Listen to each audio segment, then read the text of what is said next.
रायपुर के आमा सिवनी इलाका में रहने वाला अमित साहू आज रायपुर प्रेस क्लब में बताएंगे ऊपर खरीदे जमीन पर कब्जा के हुआ था वे कोशिश। पुलिस में शिकायत के बाद भी कोनो प्रकार की कार्यवाही नहीं हुआ था वे। रायपुर के आमासीनी निवासी अमित साहू एक जमीन के खरीदी करे के बाद ओकर ऊपर दलजीत छावला डहार ले अवैध कब्जा के शिकायत करत आज प्रेस कॉन्फ्रेंस करीन। प्रेस कॉन्फ्रेंस में अमित साहू बताइन कि जब से वो जमीन ला खरीदे हैं ओकर बाद से ही दलजीत छावला और ओकर साथी मन लगातार दबाव बना के ओकर जमीन ऊपर अवैध कब्जा करे के प्रयास करत हैं। इस संबंध में पुलिस में लगातार शिकायत दर्ज करे के बाद भी अभी तक के कोई कार्रवाई नहीं हुए हैं। एकर से अमित साहू अपन परेशानी ला आज मीडिया के सामने बताई हैं। मैंने बंडरी में ज़मीन खरीदा। उस ज़मीन पे दलजीत चावला जो है मुझे लगातार जब से मैंने रजिस्ट्री कराया हूँ मुझे परेशान करते आ रहा है। मेरे ज़मीन पे कब्जा करने की कोशिश कर रहे हैं।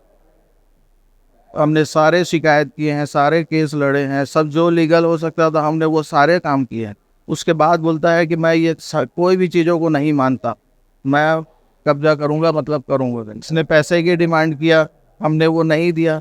वो बोला मैं तुम लोग को देख लूँगा करके। थाने में इसके खिलाफ हमने लिखित में पूरा शिकायत किए हुए हैं, ये ऐसा ऐसा कर रहा है करके। थाने खुद पूरा पेपर देख के बोले आपके पेपर पूरे सही हैं करके। हाँ, सुनवाई नहीं हुई। Bureau report Uttarakhand news.